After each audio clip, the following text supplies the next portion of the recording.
quand j'ai arrêté d'aller à l'école, du coup, concrètement, j'avais déjà mes projets perso sur le côté. Et en fait, l'idée, c'était ça, c'était de bosser sur mes projets perso, que j'allais apprendre plus de choses, des trucs qui m'intéressaient plus aussi, parce qu'on nous apprenait en fait à être des parfaits petits salariés, ce qui n'était pas vraiment ce que je recherchais moi. Et donc, pendant ce temps, je gagnais pas d'argent, donc je profitais d'avoir des parents qui acceptaient que je vive chez eux, par exemple, ou qui acceptaient de me supporter à certaines périodes. Donc c'est un privilège que j'avais, donc voilà quoi, enfin, je le reconnais. J'ai bossé comme ça pendant 2 ans à faire des projets gratuits du coup, qui m'ont permis de me faire remarquer par d'autres personnes et de commencer à former un petit réseau. Au bout de 2 ans, on m'a proposé un premier contrat qui s'est pas forcément si bien passé que ça, mais qui m'a quand même donné de l'expérience qui était vachement importante. Après ça, j'ai continué de faire d'autres projets perso. J'ai essayé à un moment de faire un projet commercial qui a flop complètement parce que j'avais aucune idée de ce que je faisais, mais pareil, c'était aussi de l'expérience quoi. Et après, au bout d'un moment, j'ai eu un contrat avec des Américains qui, pour le coup, m'ont très bien payé pour faire des jeux pour leur plateforme en fait, avant qu'ils changent complètement d'idée et qu'ils arrêtent de faire leur plateforme et que tous mes jeux tombent dans l'oubli, mais c'est pas grave. Pendant 1 an et demi, j'étais quand même plutôt bien payé, et c'est ça qui m'a donné l'argent finalement dont j'avais un peu besoin pour continuer de vivre derrière sans boulot finalement, et bosser sur le moteur et effectivement me faire remarquer par Benjamin, et que lui soit intéressé par le moteur, qu'on se rencontre, qu'on fasse une game jam ensemble au même endroit. On bossait chacun sur notre truc, mais ça nous a permis de connecter, de discuter et tout. Et ouais, lui était vachement intéressé par le moteur, et 1 an plus tard, on a commencé Pancake. C'est moi qui lui ai donné l'idée. Si on pouvait faire plein de jeux avec le moteur, moi j'aurais une bonne excuse pour continuer de bosser sur le moteur, et en plus on pourrait peut-être en vivre à terme. Donc voilà.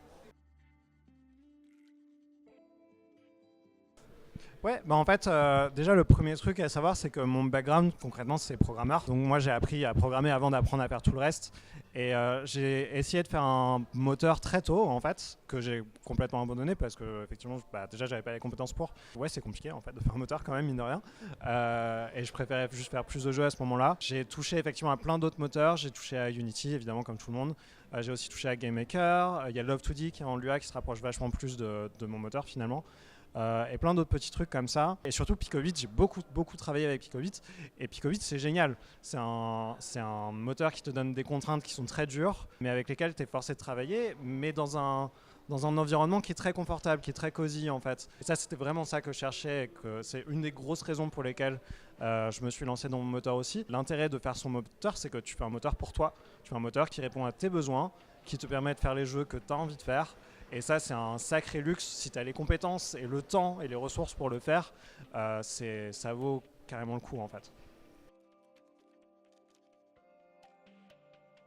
J'en ai parlé un peu pendant ma conf, mais un des trucs importants à mon avis, c'est de bien définir ces valeurs qui sont importantes pour soi en fait, pour son jeu, et de bien définir son jeu autour de ces valeurs. Et après, un autre conseil dont j'ai pas parlé dans la conf, mais que je donne assez régulièrement, c'est de centrer le jeu sur une interaction entre le joueur et le jeu. Ça peut être soit quand le joueur appuie sur tel bouton ou telle combinaison de boutons en tel timing, et ça fait ça dans le jeu.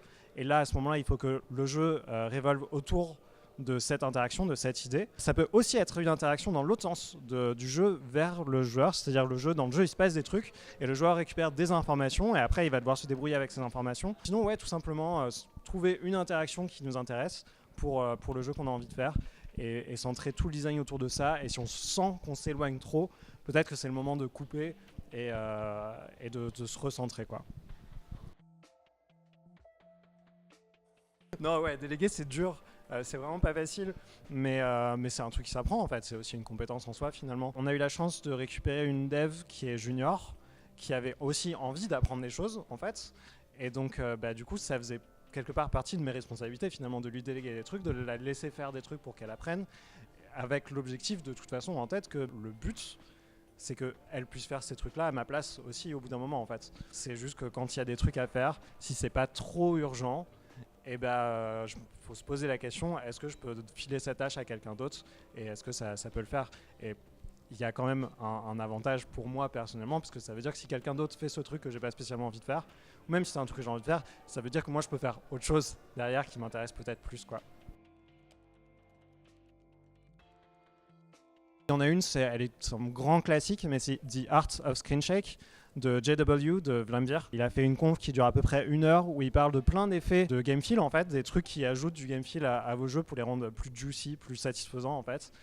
C'est une très très bonne ressource avec plein de tips qui peuvent être appliqués à plein de types de projets différents, donc c'est super cool. Une autre talk qui pour le coup est vraiment très très rapide et j'en ai parlé pas mal dans ma conf de ce concept, c'est Consider Giving Up de Tom Francis. C'est une talk de 5 minutes qu'il a fait à la GDC où il dit bah ouais en fait c'est une option d'abandonner un projet, d'abandonner une feature ou d'abandonner les jeux de manière générale